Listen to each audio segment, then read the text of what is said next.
Estamos en el tema número 4.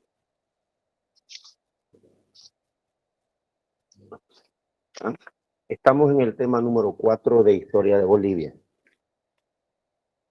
Y hoy nos toca finalizar el tema número 4. Hemos avanzado ayer hasta la Guerra del Acre, la Guerra del Chaco. Hablamos de Germán Busch o Alberto Villarroel. Hoy finalizaremos el tema número 4.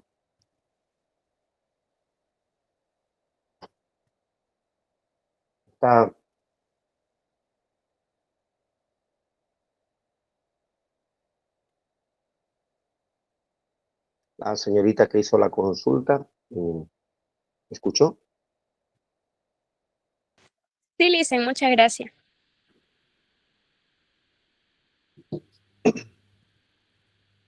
Vamos a hacer la consulta para el inicio de la clase.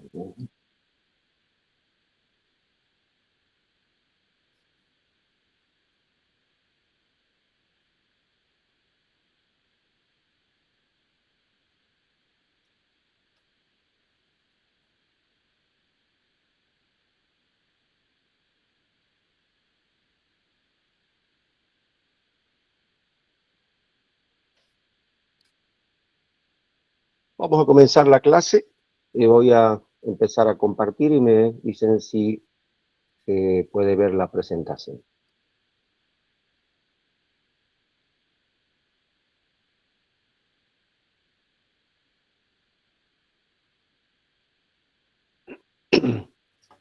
¿Se ve la imagen?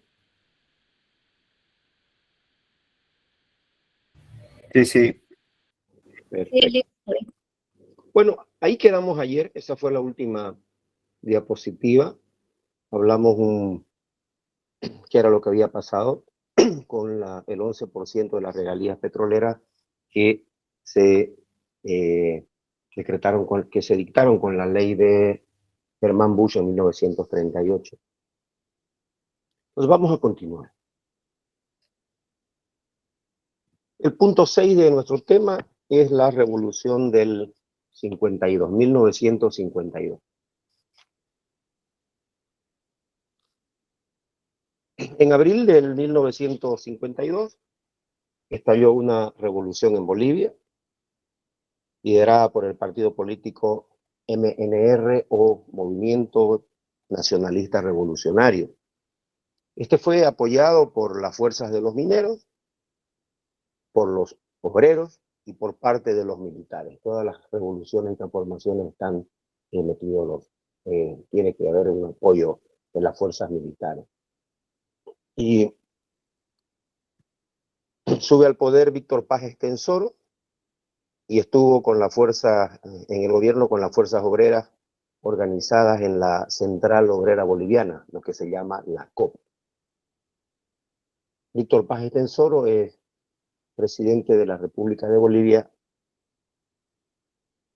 en abril de 1952. ¿Cuáles son las transformaciones que hay, las más importantes de la revolución de 1952? Y hubo 4 transformaciones importantes. Primero, el voto universal. Todos los mayores de 21 años tienen derecho al voto. El voto universal significa que los hombres y las mujeres. También significa que tener los 21 años está habilitado para votar. Se es mayor de edad a los 21 años y se puede votar a los 21 años. No es necesario saber leer y escribir. Cumplir el universal significa todos de 21 años cumplidos tienen el derecho al voto. Se da la nacionalización de las minas. Habíamos hablado que estaban los varones del estaño. Las minas de estos varones del estaño estaban Patiño, Xochitl, Aramayo, lo vimos ayer. Esas minas pasaron a ser propiedad del Estado boliviano. En esa, como una manera de administrarla, el Estado boliviano creó la Comibol, que es la Corporación Minera de Bolivia. La Corporación Minera de Bolivia y se encarga de la producción, de la administración, de la comercialización de las minas. Luego viene la reforma agraria en 1953. La reforma agraria acaba con el latifundio, pero lamentablemente no estuvo acompañada de una política de producción. Es decir, la tierra es del que la trabaja, se dijo. Se dio pequeñas cantidades de tierra a los campesinos, pero se les dio la tierra y nada más. No había cómo producir, no tenían cómo sacar sus productos ni sus alimentos. Entonces siguió teniendo más tierra el campesino, pero vivía en el mismo estado que cuando no tenía tierra. Y la otra es la reforma educativa de 1955. Esto estableció una escuela única y la obligatoriedad de la enseñanza en la primaria. Y durante este periodo también hubo una vinculación caminera con Santa Cruz. Ayer lo veíamos que todo este crecimiento de las minas y los ferrocarriles se dan en la zona andina de Bolivia, en las ciudades andinas de Bolivia, y tienen los servicios básicos, están muy articulados, tienen un comercio exterior que no llega al oriente. Sin embargo, aquí hay una vinculación caminera. Y se terminó de construir la carretera entre Cochabamba y Santa Cruz de la Sierra. Este fue un periodo de 1947 a 1954, 493 kilómetros tiene esa carretera, y lo que nosotros le decimos hoy la carretera antigua a Cochabamba, que va por los valles cruceños. La carretera nueva es la que va por Montero, Yapacaní, Chimoré. Entonces, ¿qué sucede con esta carretera? Bolivia dejó de depender de la compra de alimentos de otros países, porque rápidamente Santa Cruz produjo los alimentos que el país necesitaba, que la zona andina necesitaba, y esa carretera lo articula. Produce el arroz, el azúcar y las carnes para alimentar a lo que se dice todo el país. Eso sucede con la carretera. Y este periodo de revolución duró hasta 1964, cuando un golpe militar sacó del poder a Víctor Paz Estenssoro, que había sido reelegido ese mismo año. Víctor Paz Estenssoro, volvemos un poquito, y en 1952 llega al poder mediante la Revolución Nacional. Y este periodo de la Revolución Nacional dura hasta 1964 con los líderes Hernán Siles Suazo, Víctor Paz Estenssoro, otra vez Hernán Siles Suazo y otra vez Víctor Paz Estenssoro. ¿Qué pasó ahí? Pues en 1952, el 11 de abril, asume interinamente Hernán Siles Suazo. Víctor Paz Estenssoro no estaba en este público. El 15 de abril le transfiere el mando al doctor Paz Estenssoro. 4 años después, en las elecciones nacionales, es electo Hernán Siles Suazo dentro de este mismo grupo que llevan adelante la revolución del 52. En 1960 es elegido presidente otra vez Víctor Paz Estenssoro y fue reelegido 4 años después, en 1964. El periodo de elecciones tenía cada 4 años y fue derrocado por una junta militar el 5 de noviembre del mismo año. Entonces, hay un golpe militar y a partir de ahí se dan una sucesión de dictaduras. El golpe militar asume la presidencia en este golpe una junta de gobierno presidida por el general René Barrientos Ortuño. Aquí tenemos algunas fotos.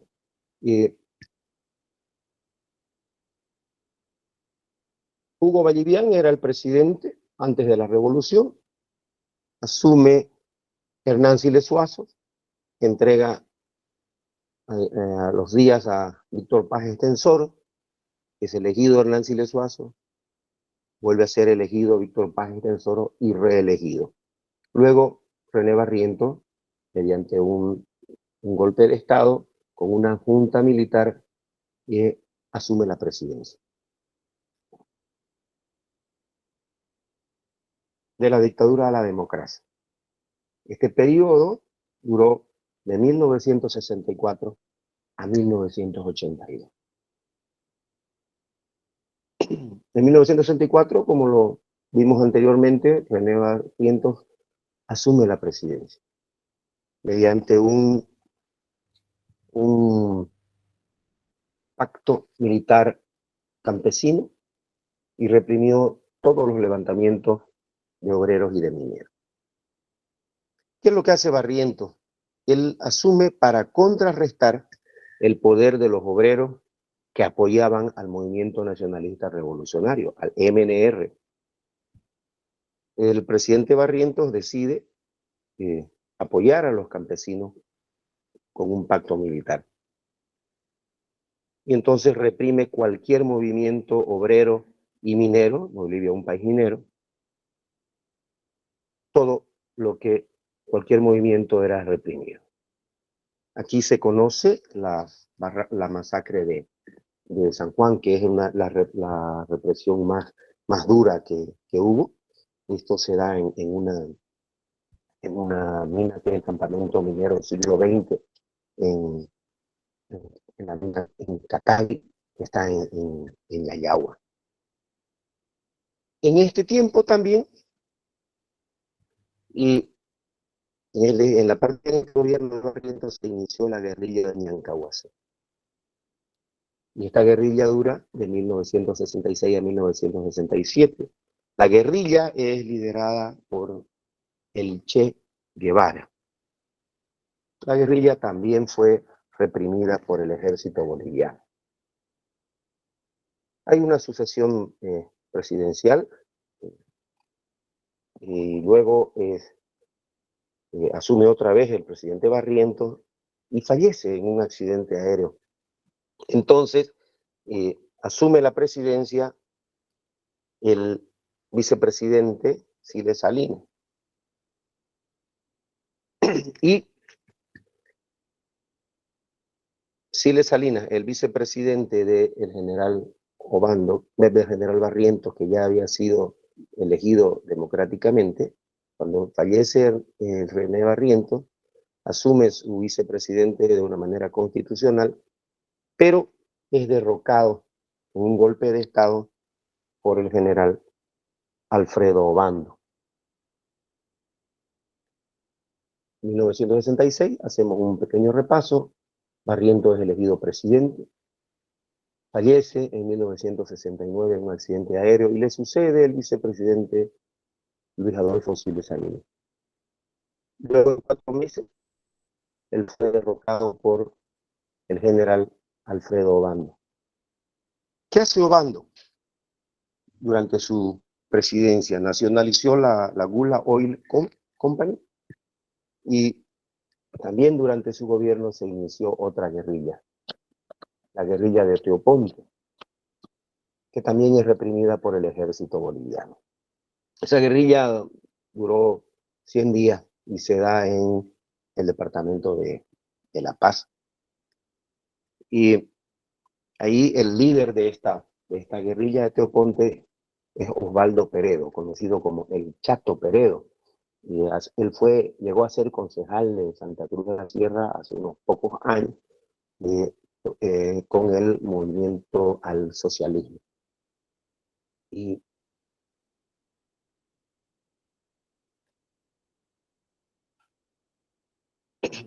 luego de un año que estuvo Obando de presidente, renuncia, porque hubo un movimiento popular y le sucede el general Juan José Torres. Una asamblea popular lo proclama. Pero aquí hay algo muy interesante, que tiene estos gobiernos de dictadores. Torres, Juan José Torres, organizó un gobierno popular. Es decir, varias facciones del pueblo, líderes de instituciones o agrupaciones de obreros, trabajadores, van a formar parte de lo que él llamó una asamblea popular. En mayo de 1971, y el general Torres convocó a su asamblea popular para sustituir, suplantar al parlamento que estaba, al Parlamento Nacional. El Parlamento es lo que decimos el Congreso, el Parlamento están los diputados y los senadores. Lo que hace este gobierno popular es nombrar una asamblea popular para sustituir al Parlamento. Y esta asamblea popular estaba presidida por el líder obrero Juan Lechín Oquendo. Estuvo muchos años dirigiendo a los obreros en Bolivia. Entonces los obreros este partido obrero iba a estar en el poder y la asamblea iba a suplantar al Parlamento. En agosto del 1971, meses después, el general Hugo Banzer, ahora general, dio un golpe de Estado y gobernó hasta 1978. Cuando hablamos de una persona, es decir, es el presidente o es el líder de la revuelta o del golpe, siempre hay una estructura militar muy, muy grande, que además se gesta con el paso de los meses. En agosto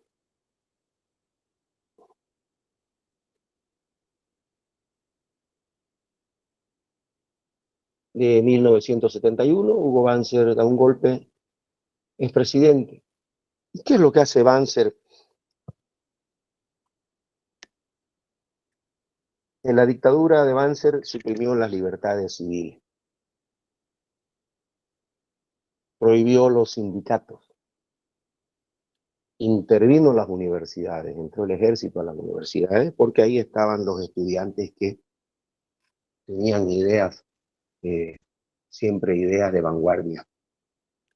Y también en la dictadura de Banzer se acabó con las autonomías universitarias. Es decir, el Estado va a decir qué es lo que hacen las universidades.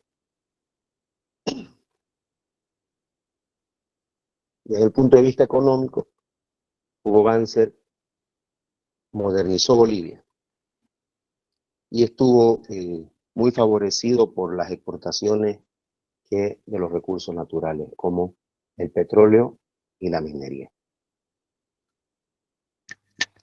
Pero también la dictadura duró muchos años, desde el 1971 hasta 1978, y ya su dictadura estaba muy desgastada, la población estaba descontenta, y finalmente Banzer cede ante todas las presiones que tenía, y en 1968 llamó a elecciones nacionales. Y un personaje muy importante que influye en que Banzer deje su gobierno y convoque a elecciones fue la señora Domitila Chongara, que junto a otras 4 señoras, ella era minera, y inician una huelga de hambre que llevó mucho tiempo y que fue sumando gente. Se hace en la sede del Arzobispado de La Paz, y finalmente pues este movimiento de una huelga de hambre, que es el sacrificio más grande que un ser humano puede hacer, derroca la dictadura. Ahora, entre 1978 y 1982 Bolivia estaba sin rumbo político. Hubo muchos golpes de Estado, golpe tras golpe, ¿sí? En pocos días, en semanas, cambiaba el presidente. Entonces, hubo muchos presidentes y juntas de gobierno en este tiempo, desde el 78 hasta el 82. Juan Pereda Jun, David Padilla, Walter Guevara Arce, que fue un presidente constitucional, Alberto Natusch, Lidia Gayler Tejada, que también fue una presidenta constitucional, Luis García Mesa, Celso Torre de Ovidia y Guido Vildoso Calderón, que con Guido Vildoso Calderón es el último gobierno de militares y se convoca a elección. Aquí vemos a Walter Guevara Arce y a la señora Lidia Gayler Tejada, y por primera vez vemos, o sea, después de muchos años, personas que no tienen traje de militar. Ellos formaban parte del Congreso y asumen temporalmente o de manera interina la presidencia del país y son derrocados. Y otra vez la última fue la señora Lidia Gayler, que le da golpe de Estado a Luis García Mesa. La dictadura de García Mesa fue la más violenta. Y dentro de las grandes violencias fue el asesinato a Marcelo Quiroga Santa Cruz. Era un diputado que estaba causando mucha molestia a los gobiernos dictadores y causaba muchas molestias a los gobernantes que se alejaban de las normas y las leyes. Era un crítico muy fuerte. Entonces, Marcelo Quiroga, junto a otros militantes del movimiento de izquierda revolucionaria, el MIR, son asesinados. Y junto en este gobierno aumentó el narcotráfico.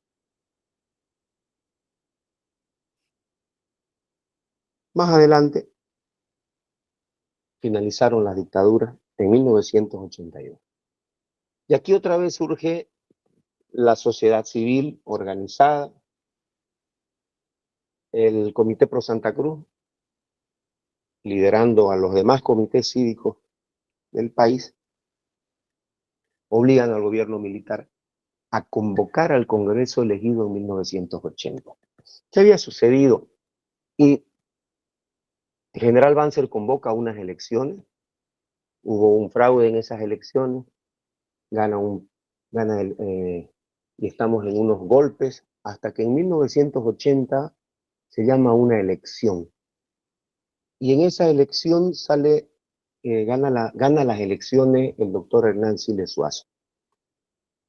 Pero no logran asumir la presidencia porque hay un golpe de Estado al que había convocado las elecciones.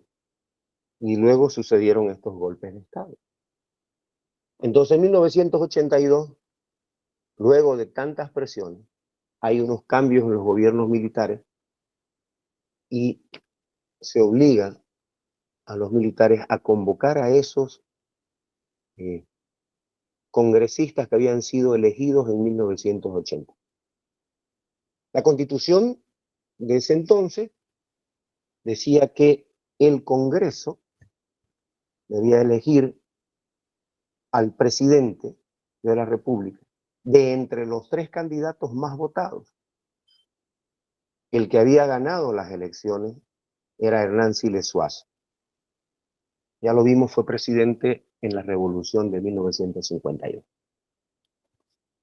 Entonces el Congreso elige a Hernán Siles como presidente y a su vicepresidente, el licenciado Jaime Paz Zamora, 1982. Y veníamos de muchos gobiernos militares, cambios constantes, Entonces, el gobierno de Siles Suazo se caracterizó por llevar al país a una crisis económica y la más profunda que el país vivió en toda su historia. Hubo una inestabilidad política muy grande que provocó que el gobierno del presidente Siles se acorte. El presidente Siles acorta su mandato y se convoca a elecciones en 1985. El presidente Siles no renuncia, sino que ya era inviable el país. La crisis económica y la inestabilidad política era tan grande que no iban a llegar a lo establecido por la Constitución para las próximas elecciones. Ellos deciden acortar su mandato y el Congreso convoca a elecciones en 1985. Para los que pueden ver, aquí hay una foto de la moneda boliviana. La moneda se llamaba, para tener un ejemplo, el peso boliviano. El último billete era de 100.000 pesos bolivianos. Había una hiperinflación muy grande. Había que andar con mucho dinero en las manos, con los fajos de billetes para ir a comprar pan. En las bolsitas, había que llevar en bolsas o en mochila el montón de billetes. Y ya el Estado no tenía la capacidad para producir billetes, no tenía el respaldo para encargar e imprimir billetes. Entonces se manejaba por medio de cheques de gerencia.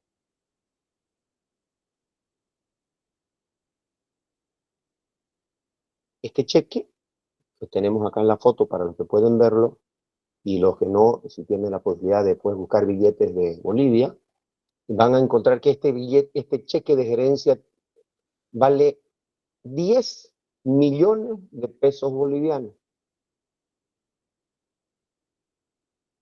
Entonces era una crisis económica muy fuerte, era una situación muy difícil de controlar.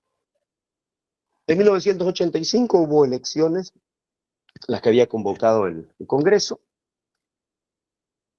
Ganó las elecciones el general Hugo Banzer, que había sido dictador anteriormente, con su partido político Acción Democrática Nacionalista. Pero no llegó a la mayoría absoluta que dice la Constitución para que él pueda ser presidente en la primera vuelta. No había una segunda vuelta como ahora. Entonces, el Congreso, según sus atribuciones, el Congreso es el que elige, vota y eligen como presidente al doctor Víctor Paz Estenssoro, 1985. Ahora sí estamos en la ruta de la democracia y Víctor Paz Estenssoro es presidente y lo logra gracias a una alianza de gobierno que firmó con Hugo Banzer. De manera que en el Congreso los diputados, senadores, los congresistas del partido Acción Democrática Nacionalista del general Hugo Banzer dieran los votos al líder del movimiento nacionalista revolucionario, Víctor Paz Estenssoro. Víctor Paz es elegido presidente de Bolivia por cuarta vez. La primera vez fue en 1952.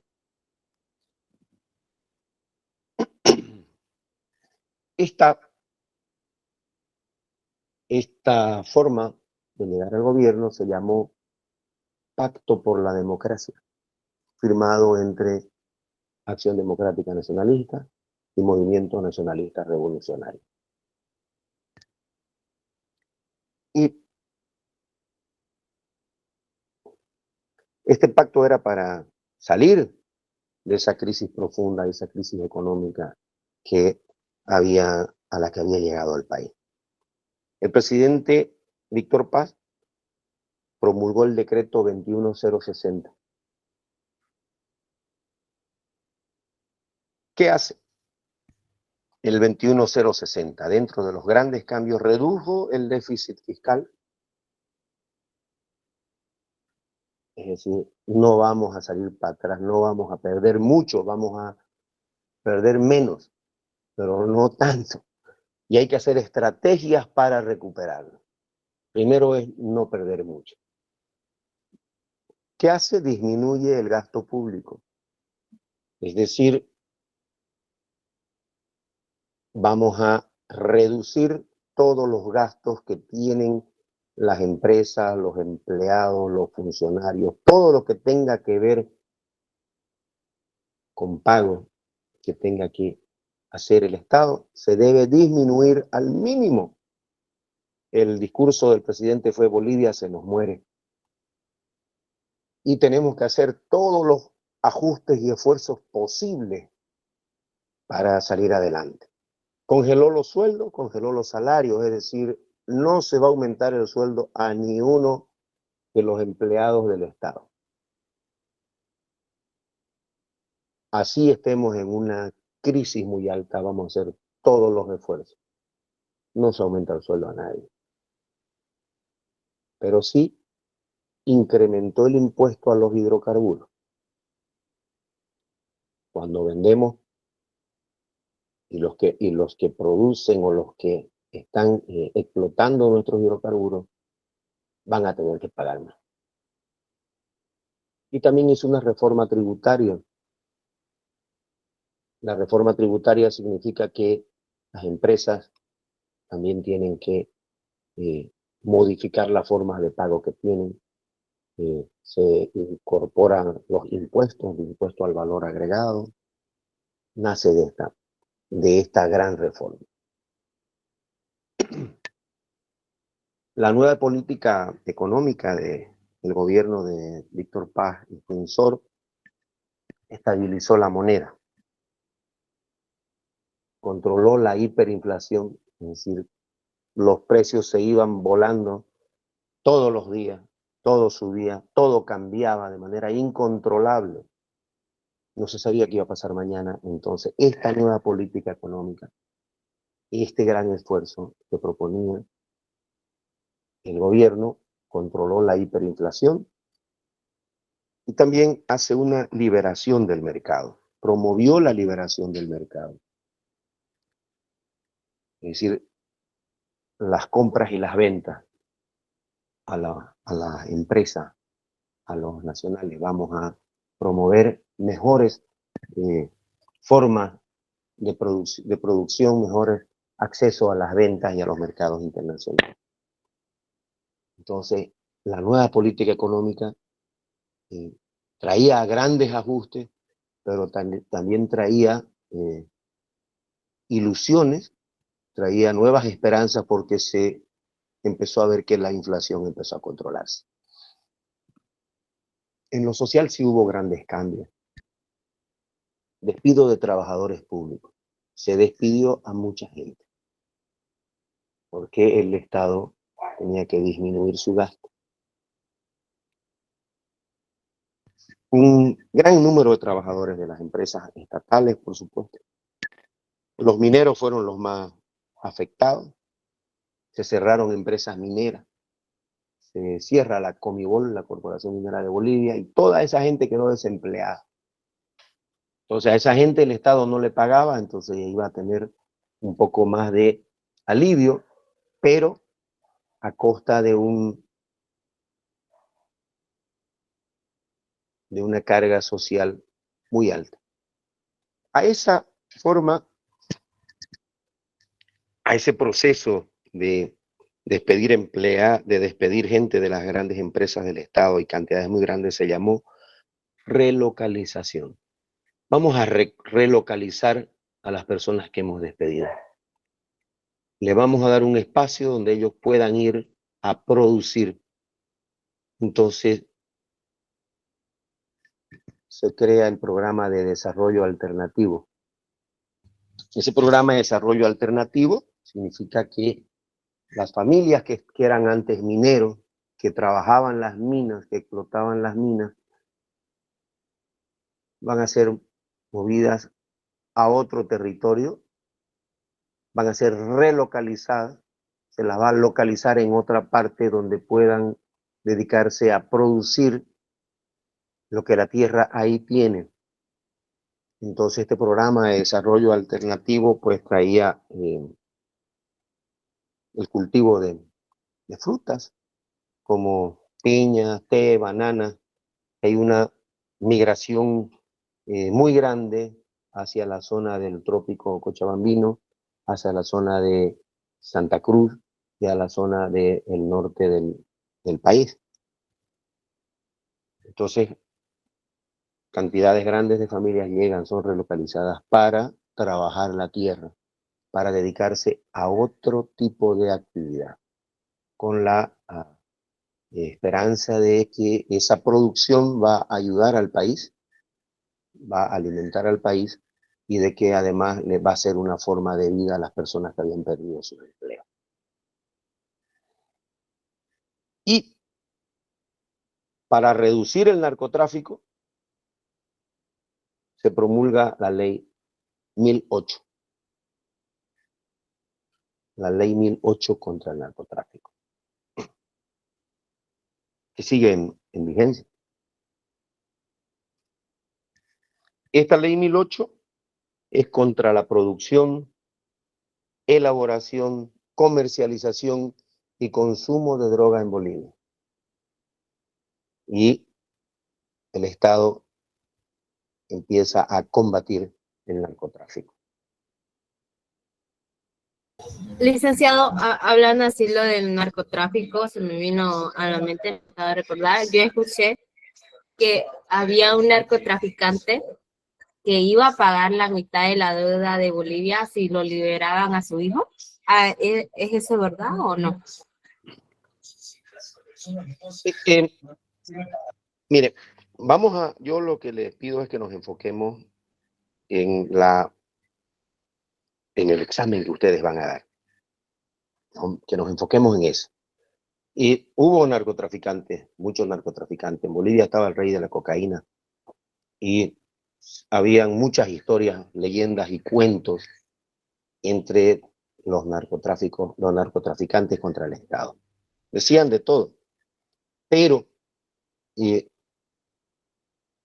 el Estado no puede ceder ante chantajes o burlas de personas que están al margen de la ley y que generan mucho daño a la sociedad.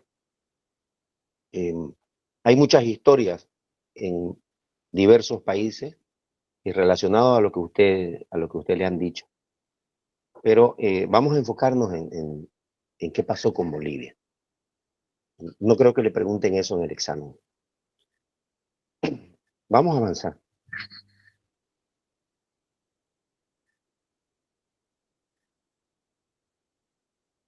En esta época, en este cambio de gobierno, en este proceso de democracia, en la democracia que está ya instaurada en Bolivia desde el año 1982, y trae cambios en la política. En esta época de la presidencia de Víctor Paz Estenssoro surgen nuevos partidos políticos con ideologías populistas, como Unión Cívica Solidaridad, o UCS, de Max Fernández, el padre de Johnny Fernández. Surge también en La Paz CONDEPA, el Partido Conciencia de Patria de Carlos Palenque. También el MRTKL, Movimiento Revolucionario Tupac Katari Liberación, de Víctor Hugo Cárdenas. Vamos a acordarnos de estos nombres importantes dentro de la democracia y la política boliviana. En 1989, entre 1989 y 1993, es elegido presidente Jaime Paz Zamora, mediante un pacto firmado entre Acción Democrática Nacionalista, ADN, de Hugo Banzer, con el movimiento de izquierda revolucionario liderado por Jaime Paz Zamora. Este pacto se llamó Acuerdo Patriótico. ¿Y por qué hicieron este pacto? En las elecciones de 1989 resultó ganador Hugo Banzer. Salió número 1 en las elecciones. Número 2 en las elecciones fue Gonzalo Sánchez de Lozada, del MNR, y el número 3 fue Jaime Paz Zamora. Pero en el Congreso, cumpliendo la norma constitucional, el Congreso elige al presidente entre los 3 más votados en las elecciones. Entonces, Jaime Paz Zamora resultó elegido presidente por el Congreso de la República y fue presidente hasta 1993. En 1993 hay nuevas elecciones nacionales, hasta 1997 es el mandato, y es elegido presidente Gonzalo Sánchez de Lozada. El vicepresidente de Sánchez de Lozada es Víctor Hugo Cárdenas. Un aymara, académico, catedrático, que llega a la vicepresidencia de la República, a la presidencia del Congreso Nacional, y por supuesto que en la ausencia del presidente Sánchez de Lozada, el vicepresidente Cárdenas asumía la presidencia. El vicepresidente Cárdenas es un indígena del occidente boliviano.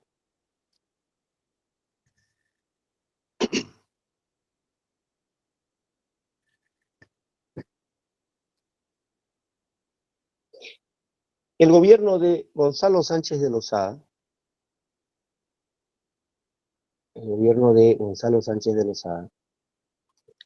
tiene reformas importantes. Sánchez de Lozada es del movimiento nacionalista revolucionario, había sido ministro de planificación de Víctor Paz Estenssoro cuando hace el 21060 y las grandes transformaciones económicas para el país. El proyecto de Gonzalo Sánchez de Lozada se llamaba el Plan de Todos y hace reformas al Estado.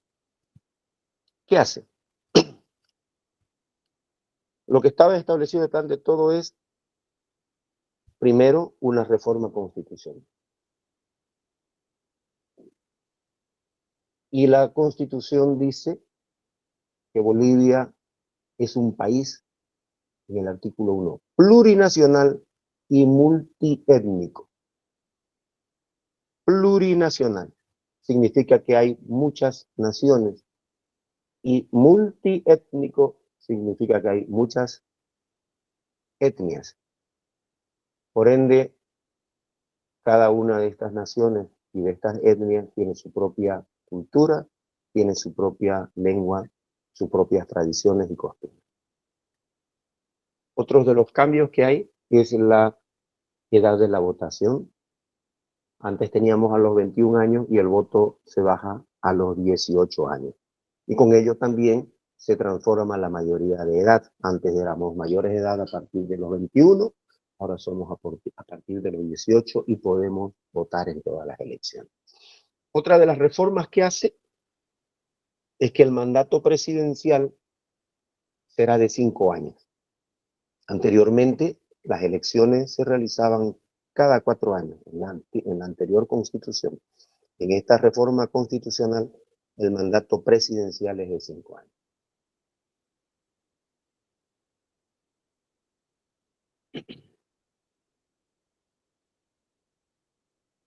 Entonces volvamos un poco.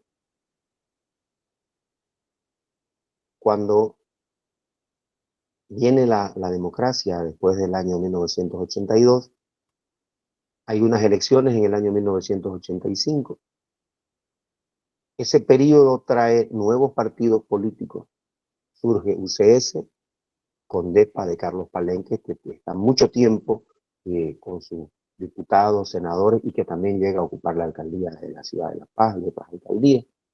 Surge entre diversos partidos políticos el MRTKL de Víctor Hugo Carlos. Importantes aquí porque ellos forman parte de las coaliciones gubernamentales que vamos a tener más adelante. En este proceso democrático es elegido Jaime Paz Zamora, con el apoyo de Hugo Banzer. Luego, en las próximas elecciones, es elegido presidente Gonzalo Sánchez de Lozada, con su vicepresidente Víctor Hugo Cárdenas.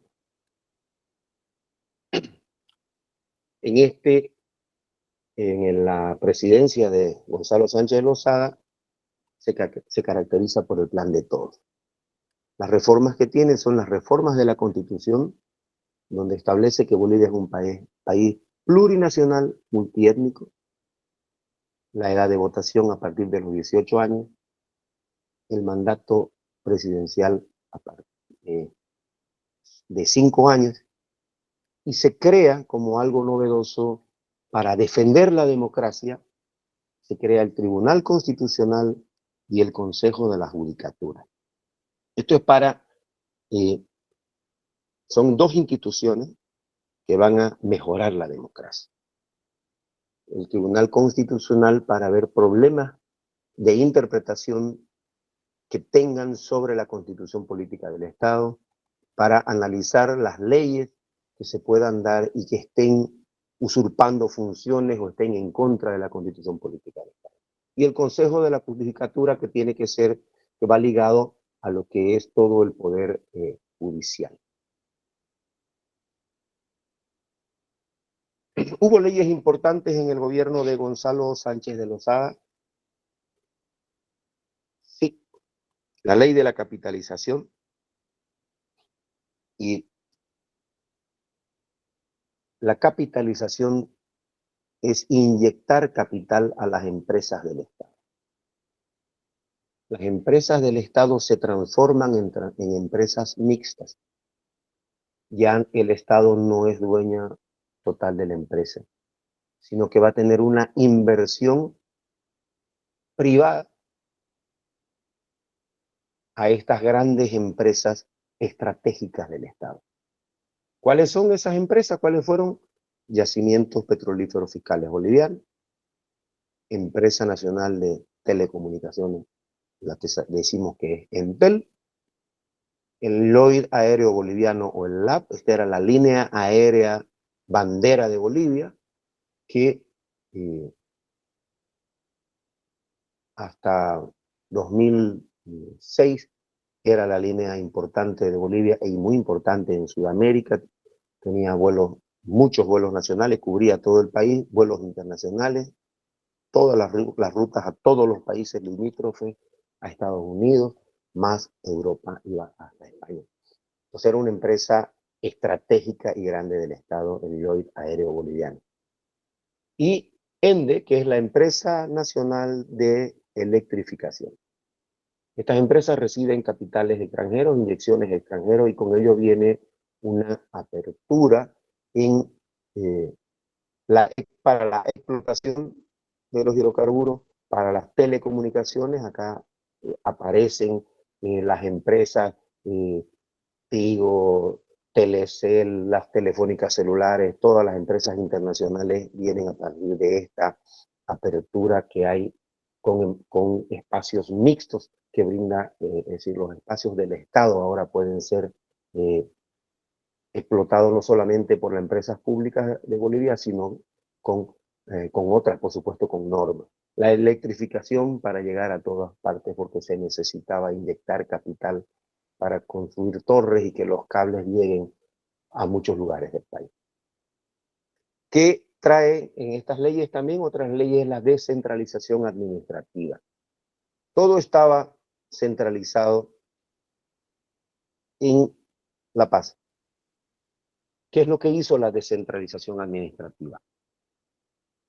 Desconcentró algunas funciones de la administración. Ya no va a estar todo en un solo lugar, sino que se va a ir a un lugar donde va a ser más efectivo, más rápido, más eficiente. pero se mantiene como único el poder nacional.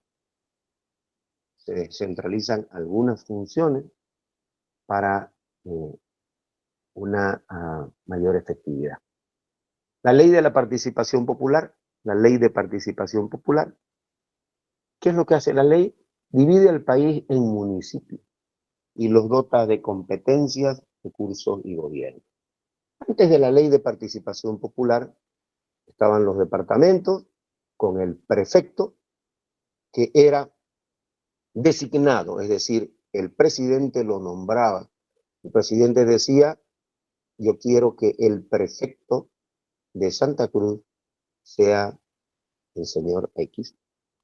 Y él era el comandante en jefe del departamento y de la policía, por supuesto. Pero era designado por el presidente. Lo cambiaba cuando el presidente lo veía conveniente. Por supuesto que era del partido político afín del partido gobernante. La participación popular, ¿qué es lo que hace? Divide al país en municipios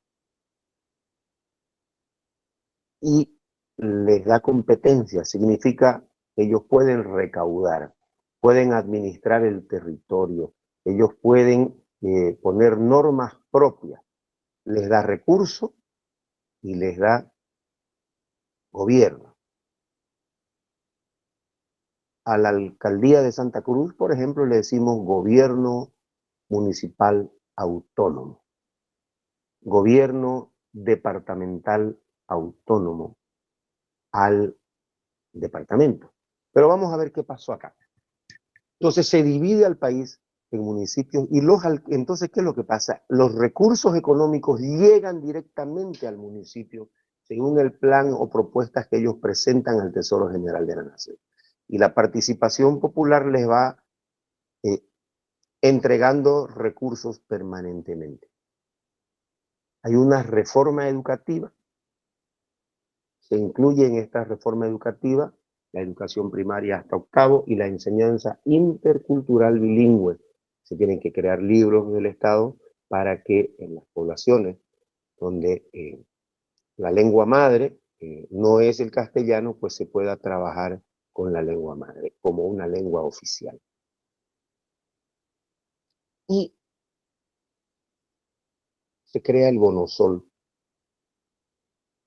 el bono solidario. El Bono Sol es un bono para los bolivianos mayores de 65 años. Y esto viene de los recursos de la capitalización de los hidrocarburos.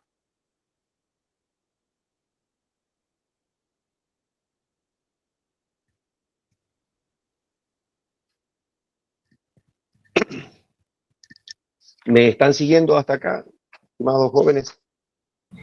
Sí, dicen.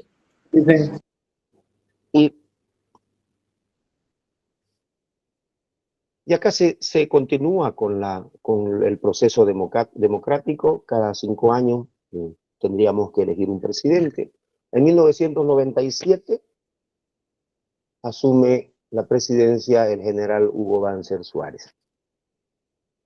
Hugo Banzer, que había sido un presidente que gobernó desde 1971 a 1978 por una dictadura militar, ahora es un líder democrático importante.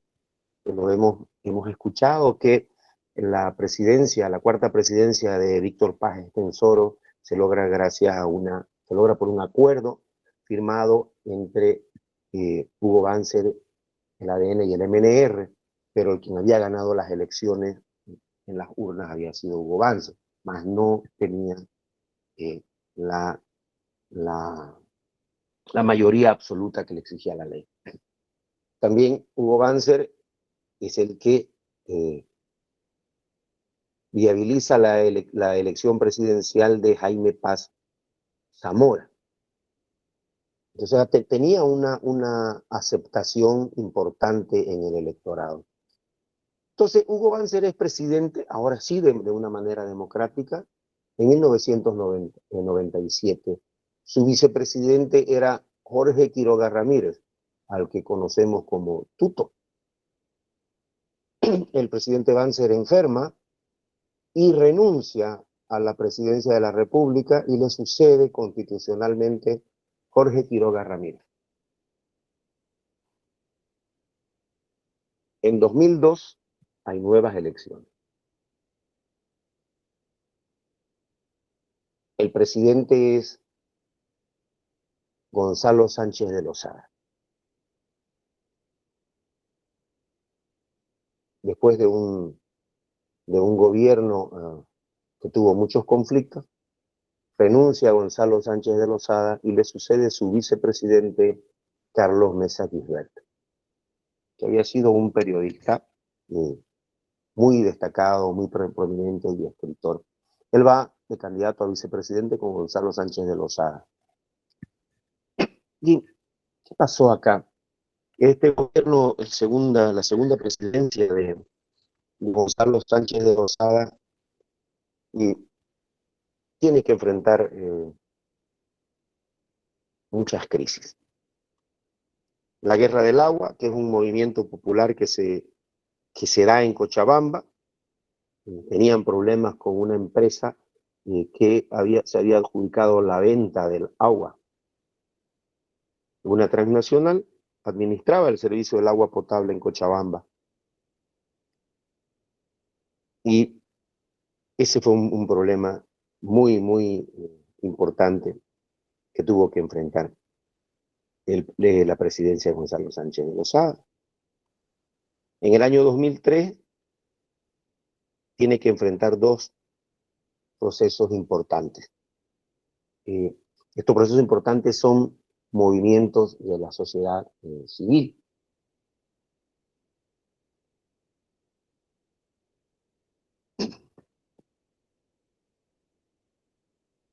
Déjenme tomar un poquito.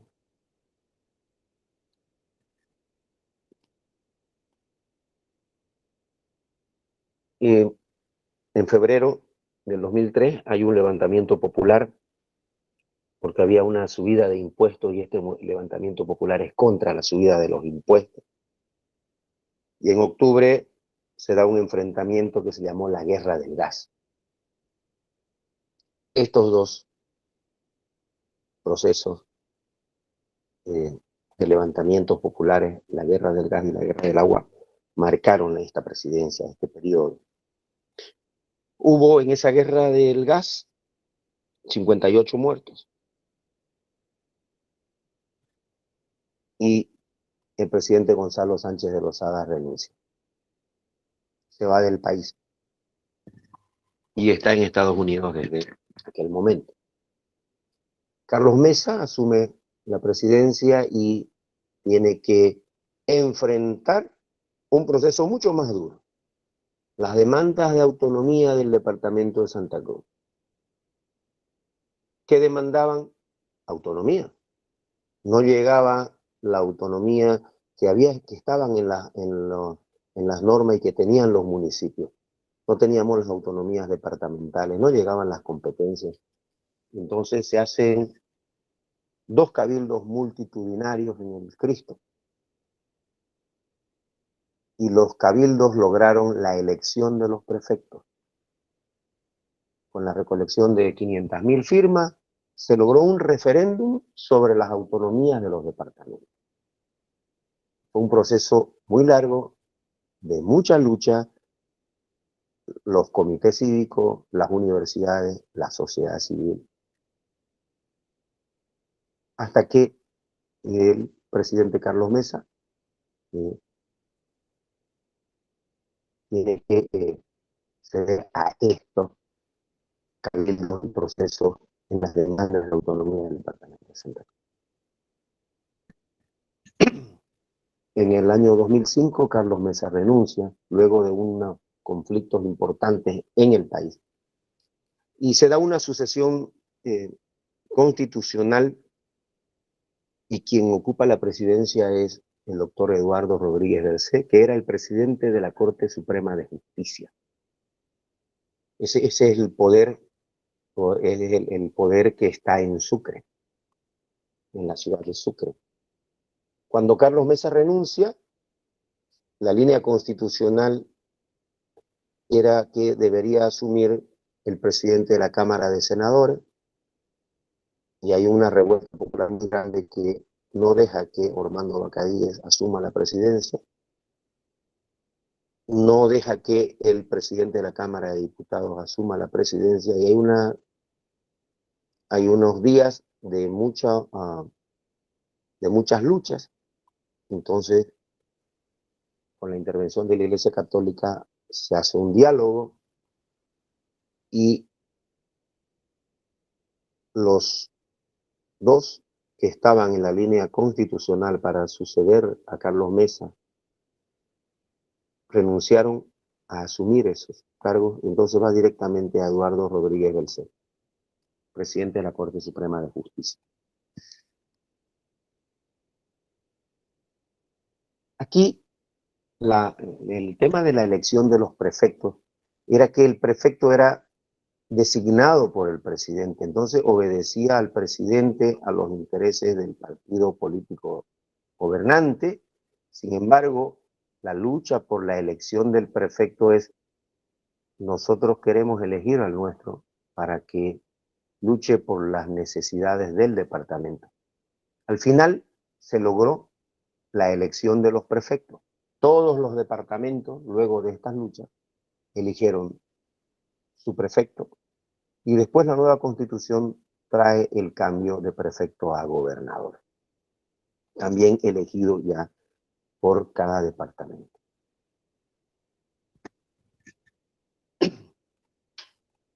Eduardo Rodríguez Belcé es presidente de la República y convoca a elecciones. En el tiempo que él está, tiene que convocar elecciones, se da todo el proceso que la Constitución política le otorga, y en diciembre de 2005 es elegido presidente Evo Morales Ayma. El vicepresidente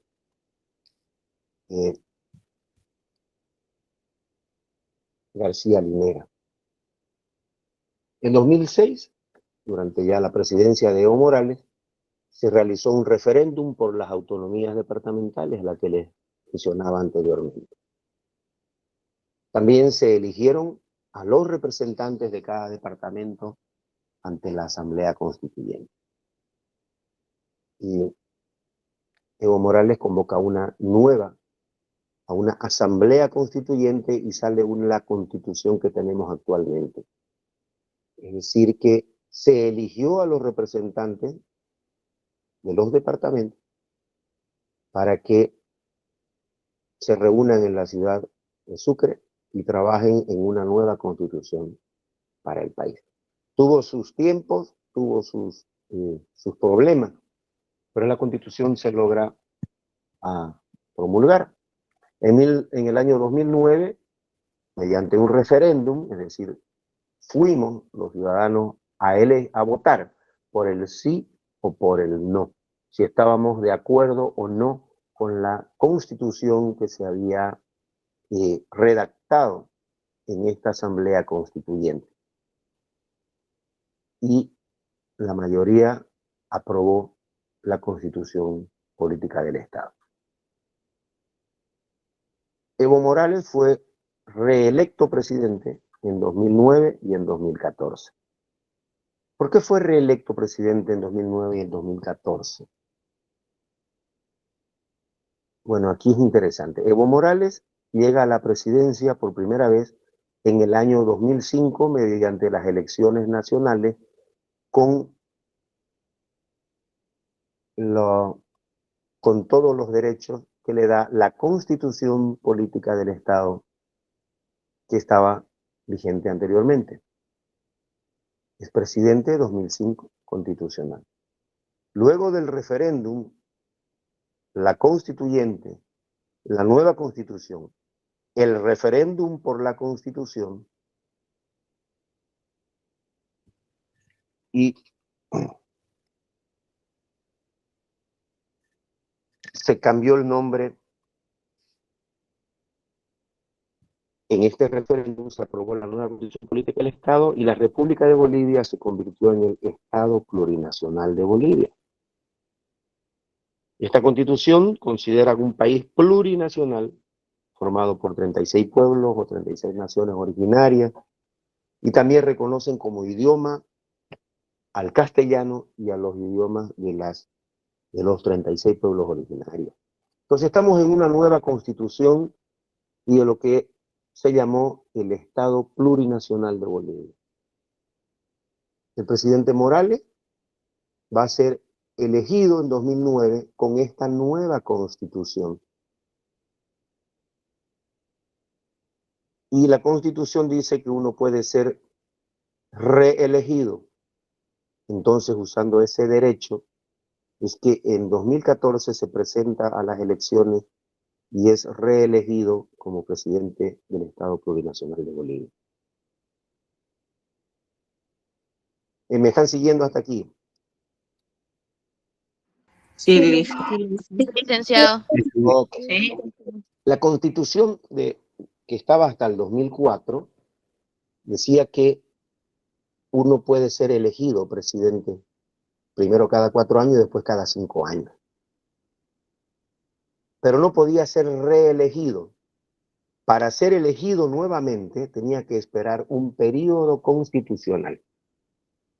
Es decir, tenía que haber una elección, un nuevo presidente y uno esperar y estar habilitado después de ese periodo constitucional. Por eso es que hemos visto que Víctor Paz Estenssoro fue elegido 4 veces, que Gonzalo Sánchez de Lozada fue elegido 2 veces, pero hubo un espacio entre un gobierno y el otro, que era lo que la Constitución decía. En la Constitución del 2009 dice que uno puede ser reelegido. Entonces, Evo Morales va elegido en el 2009 con la nueva Constitución y usa su derecho a ser reelegido en 2014. Y luego debe esperar un periodo constitucional para ser elegido nuevamente. El presidente Morales quiso ir a una 4ª elección. Su intención era ir a esa 4ª elección y que le fue negada porque hubo un referéndum el 21 de febrero de 2019 que dijo no. La Constitución decía que él podía ser reelegido y había sido reelecto. Pero el Tribunal Constitucional, ante eso que decía que no podía ser reelecto, el presidente Morales va a un referéndum para ver si el pueblo quería que él vaya a una nueva reelección. El referéndum dijo no, el 21 de febrero de 2019. Sin embargo, apeló al Tribunal Constitucional. El Tribunal Constitucional le dijo sí, usted puede ser reelegido nuevamente. Entonces se presentó el 2019 a las elecciones en octubre. Ahí hubo un problema social muy grande, luego de que se dice que Evo Morales había ganado las elecciones. Hubo 21 días de paros y protestas en todas las ciudades del país. El presidente Morales renuncia y por una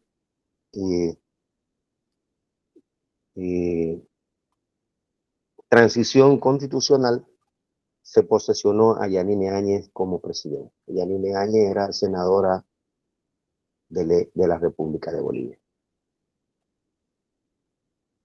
Luego de esta transición constitucional, cumplido el tiempo, Yanine Áñez convoca a elecciones nacionales. En octubre de 2020 es elegido presidente Luis Arce Catacora. Su vicepresidente es el señor David Choquehuanca. Es presidente Arce es el anterior presidente constitucional de Bolivia. Hoy tenemos un nuevo presidente, y también elegido por el pueblo boliviano, el presidente Rodrigo Paz Pereira y su vicepresidente, el señor Edman Lara. Pero Edman Lara. No lo tenemos en el programa, pero todos sabemos que eso ha sucedido. Tenemos hasta Luis Arce Catacora. Hasta aquí hemos concluido el tema número 4 de la materia de historia.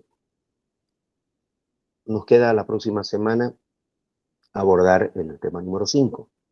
Entonces, sí tenemos algunas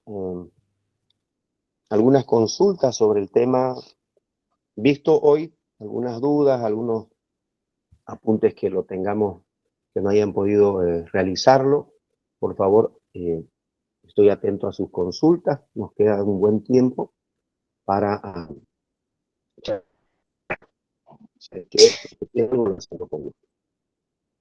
Licenciado, una pregunta, disculpe, ¿cómo se llega o quién eligió a Yanine Áñez o cómo optaron por que ella sea apta para ser presidenta? Y la sucesión constitucional, la transición constitucional, como se llama, dice que en ausencia del presidente le sucede el vicepresidente. En ausencia del vicepresidente le sucede el presidente de la Cámara de Senadores. Hemos visto en anteriores temas que la Asamblea Plurinacional está integrada por senadores y por diputados. Y entonces le sucede en ausencia del vicepresidente, el presidente de la Cámara de Senadores, y luego hay una sucesión del presidente de la Cámara de Senadores, el vicepresidente de la Cámara de Senadores, el secretario de la Cámara de Senadores, y cuando se acaba el orden de los senadores, el orden constitucional, tendrían que ir a los diputados, y ahí hay un vacío legal grande. En la anterior constitución le sucede al presidente, en ausencia del presidente, le sucede el vicepresidente, luego el presidente de la Cámara de Senadores, la sucesión después del presidente de senadores es el presidente de diputados, y en ausencia del presidente de diputados es el presidente de la Corte Suprema de Justicia, que no forma parte del poder legislativo, no forma parte de esta estructura política. El presidente de la Corte Suprema de Justicia no es un político, es un académico, pero su competencia es inmediatamente hacerse cargo del país, de la República, y convocar elecciones. Lo que se da en el caso de la doctora Áñez es que renuncia al presidente, renuncia al vicepresidente, se ausencian del país ambos. El país queda en un vacío de gobierno y tienen que sucederle la presidenta de los senadores, vicepresidente de senadores. No asume la presidencia, la presidenta de la República no asume la doctora Salvatierra.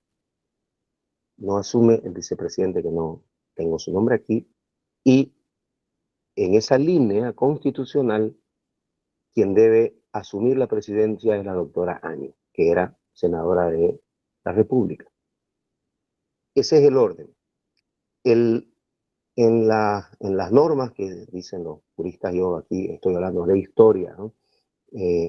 Tendremos que ver los documentos para hablar de historia, pero no puede haber un vacío de gobierno, no puede haber un país sin una cabeza. Es importante que haya inmediatamente una sucesión. Y eso fue lo que sucedió con la doctora Áñez. Entonces, lo que aquí tenemos es que luego de 21 días de paros en todas las ciudades de Bolivia, con la transición constitucional, se posesionó a Yanine Áñez como presidente de la República. Yanine Áñez tenía que convocar inmediatamente a elecciones. Estamos hablando de noviembre del 2021. Y a pocos días de las elecciones, nosotros somos impactados por la pandemia. Entonces, mediante una forma legal, es que se suspenden esas elecciones hasta cuando la ciudadanía esté en condiciones de salir y el país esté en condiciones de llevar adelante las elecciones nacionales, que fue lo que se realizó en octubre de 2020.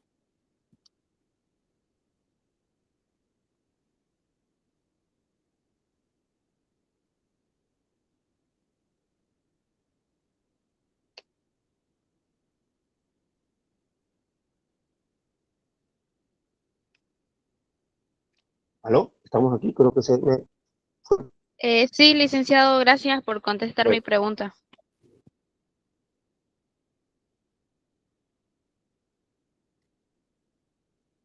tenemos un buen tiempo para repasar el tema número 4 o parte que haya quedado colgando del tema de hoy.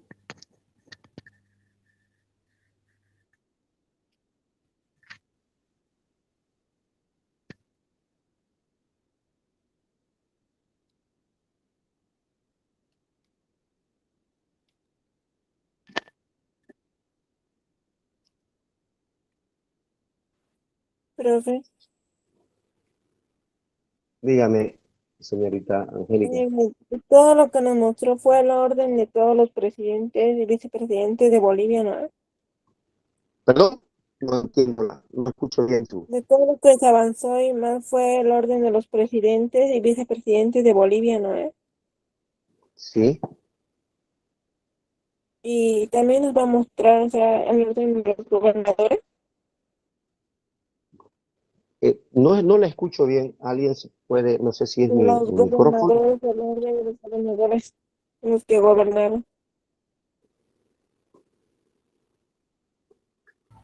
La escucho con mucho ruido. No sé si soy yo o si es con todos, pero alguien Sí, puede decirme, por favor. se le escucha entrecortado.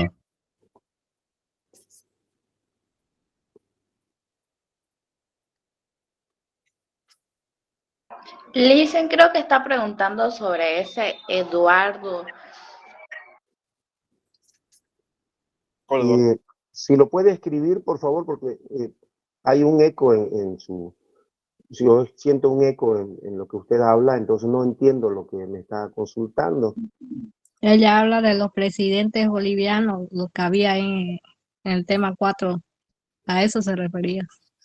¿Pero qué específicamente, pues? Está preguntando si todo lo que ha explicado el licenciado es sobre todos los presidentes que han pasado. Si estaba en orden, eso es lo que preguntó. Eso. Sí, el orden de los presidentes es el que está establecido.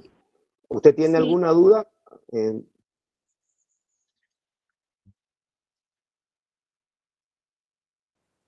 No, sobre los presidentes, no, solo quería saber si también va a mostrar sobre los gobernadores.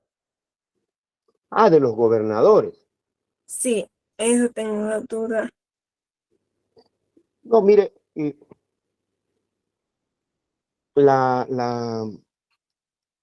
el programa que tenemos para la clase de historia no están los gobernadores, los gobernadores. Santa Cruz ha tenido 2 gobernadores desde que se hizo la reforma constitucional, el referéndum llevado por el presidente Evo Morales. Y cuando estaba el presidente Carlos Mesa, tenemos prefectos. El prefecto es nombrado por el presidente de la República. Luego de las luchas cívicas y la presión ciudadana, se hace un referéndum para que los prefectos sean elegidos. Y fuimos a unas elecciones y elegimos a los prefectos. En el caso de Santa Cruz, el prefecto elegido fue el señor Rubén Costas. Y luego, con la reforma de la Constitución,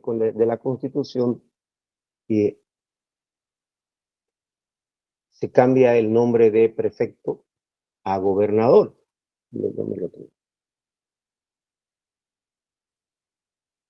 Es decir, ahora habrá una persona que va a gobernar el departamento y no va a ser un prefecto, una persona designada. Va a haber un gobernador elegido por el pueblo, que puede ser de la misma línea política de quien está de presidente, como puede ser distinta o como puede ser opositor.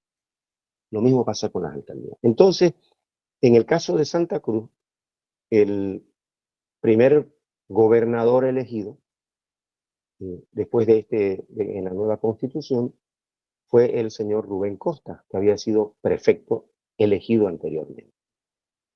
Y Rubén Costa fue elegido y reelegido. Y luego de Rubén Costas hay una elección de gobernador y se elige al doctor Luis Fernando Camacho. Y eso es como estamos hoy, ¿no? Ante la ausencia del gobernador Camacho, le suplió el vicegobernador Aguilera y estamos con el gobernador Luis Fernando Camacho. Hemos tenido 2 gobernadores. Algunos departamentos han tenido más porque sus gobernadores no han sido reelegidos, como el caso de Rubén Costa. Y otros gobernadores en un referéndum no fueron reelegidos y después no se presentaron a más elecciones. No sé si le he respondido, es que no he entendido la pregunta porque siempre tuve mucho eco. Sí, respondió. Gracias. Eso quería saber. Gracias, No, profesor. gracias a usted. ¿Alguna otra consulta en el tema? Voy a ir moviendo las diapositivas hacia atrás. Cualquier tema que haya quedado pendiente, que esto va como parte del plan de estudio. Hay algunos temas que he puesto, algunos aportes para reforzar, en el caso de los mapas, o algunos comentarios para reforzar lo que hay. Pero, sobre todo, estas fotos son, estas diapositivas son como ayudas a memoria, para que cada vez que la vean les recuerde más rápido y le haga fijar más rápido la información que hay. Jaime Paz-Zamora fue vicepresidente de Hernán Siles Suazo cuando vino la democracia, acordémonos después de la dictadura.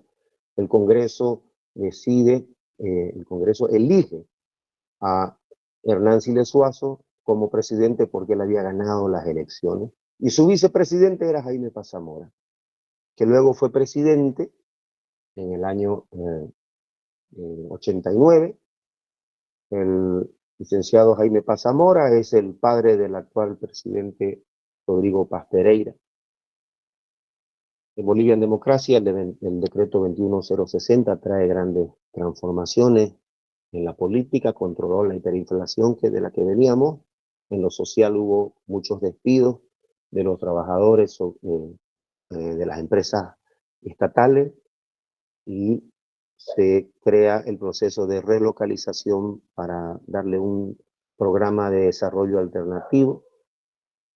Dentro de este gobierno está la ley 1008 contra el narcotráfico, es decir, producción y comercialización, todo lo que tenga que ver con el narcotráfico. El decreto 21060 es el que tiende a reducir todos los gastos del Estado. Bueno, y vamos hacia atrás para recordar un poco.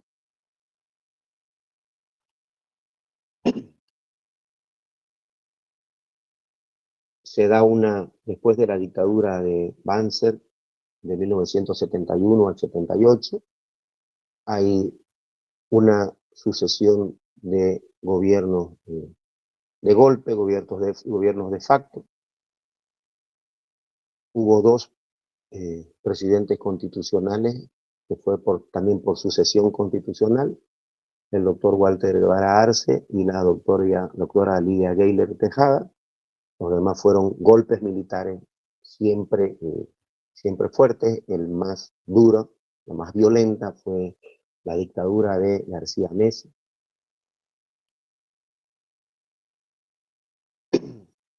Hubo un movimiento de la sociedad para el final de Banzer en 1978. Hay una huelga de hambre de mujeres y luego se suman mucha gente, y ese gran sacrificio es el detonante para que Banzer convoque a elecciones y deje el gobierno.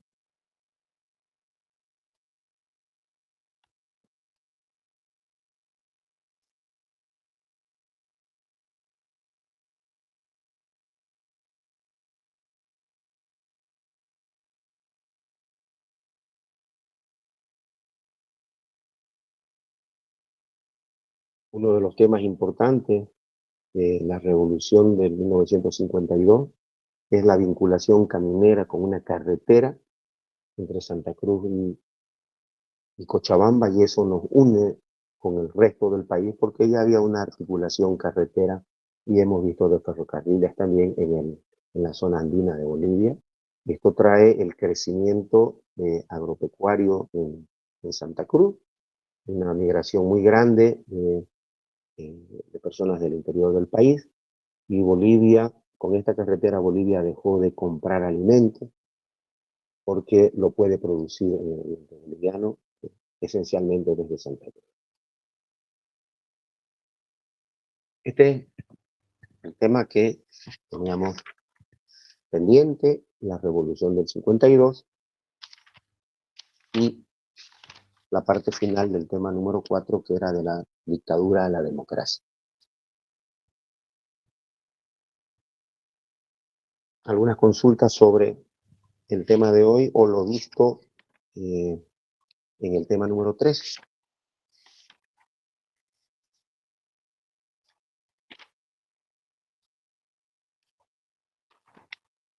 Perdón, el tema número 4. La prueba que hicimos fue hasta el número 3, que dieron hace unos días. Y hemos finalizado el tema número 4, que es Historia de Bolivia.